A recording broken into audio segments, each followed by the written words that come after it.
भाइयों, मैं आपसे रोज बात करता हूँ, प्रतिदिन बात करता हूँ और इसलिए करता हूँ कि जो हम लोगों के मिलने जुलने वाले लोग हैं उनको सबको कुछ ज्ञानार्जन कराऊं, कुछ अपनी बात कहूं, कुछ आपकी बात सुनूं।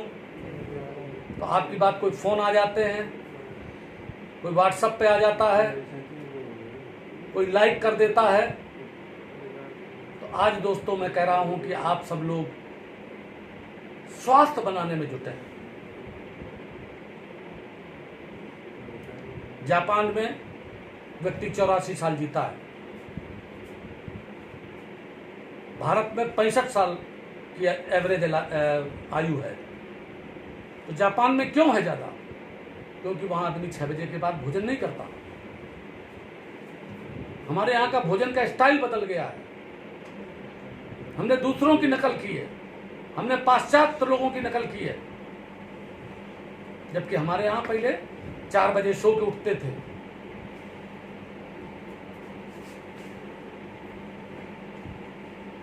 दंड बैठक लगाते थे, व्यायाम करते थे, दूध पीते थे, घी खाते थे, घर की सब्जियां खाते थे, मिलावटी दूध नहीं होता था, मिलावटी सब्जियां नहीं होती थी, खाद प्रयोग नहीं होती थी, कीटनाशक दवाएं प्रयोग नहीं होती थी, मोटा अनाज खाते थे।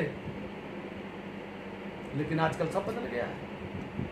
हल्दी में मिलावट अलग, मिर्चा में मिलावट अलग, दूध में मिलावट अलग, घी में मिलावट अलग, तेल में मिलावट अलग।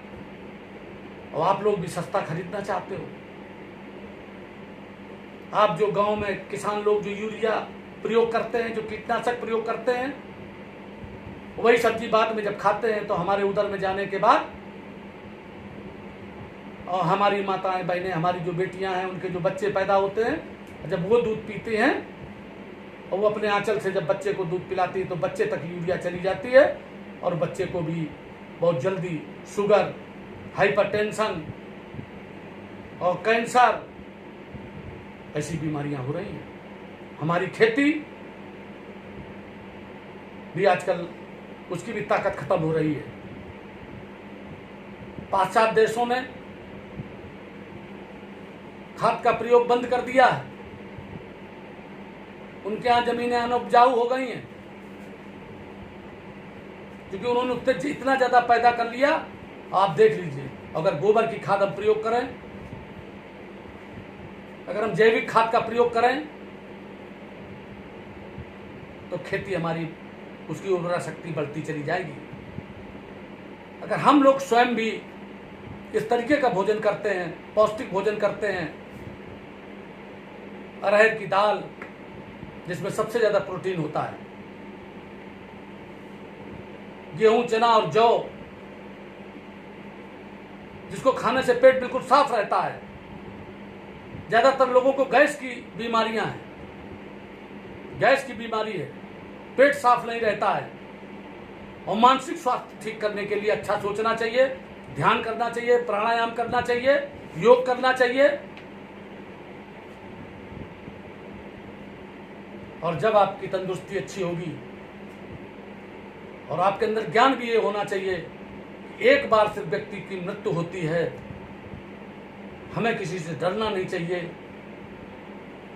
हमें पूरे देश का पर्यटन करना चाहिए, घूमना चाहिए। तीर्थ यात्रा लोग इसीलिए जाते आते थे। हमारे चारों धाम थे, चारों शंकराचार्य, चार पुण्य पे, चारों दिशाओं में। जब दक्षिण का आदमी उत्तर जाता, पूरब का आदमी पश्चिम जाता, गंगा सागर जाता, बद्रीनाथ केदारनाथ जाता, रामेश्वरम जाता, द्वारका जी जाता, समुद्र के किनारे सोमनाथ मंदिर जाता दर्शन करने, उससे वो ज्ञान उसको होता था। आज बहुत स्टाइल बदल गई है। इसलिए दोस्तों, मैं सिर्फ एक बात आपसे कहना चाहता हूं कि आप सब अपना स्वास्थ्य अच्छा करिए। प्रथम सुख निरोगी काया और दूजा सुख घर में हो माया, तीजा सुख पुत्र अधिकारी, चौथा सुख सुलक्षा नारी। एक दिन मैंने इसको प्रयोग किया था, फिर इस पर मैं बोलूंगा और आप सबसे कहना चाहता हूँ, संगठन मजबूत करो और पूरे प्रदेश में संगठन बनाओ, देश में बनाओ और अच्छी तंदुरुस्ती बना करके गुंडों के खिलाफ संघर्ष करके उनको गुंडागर्दी उनकी खत्म करो। जरूरत पड़े तो उनको उठा के दई मारो। अच्छी तंदुरुस्ती रखोगे तो यश होगा, नहीं तो अपयश होगा। बहुत बहुत धन्यवाद।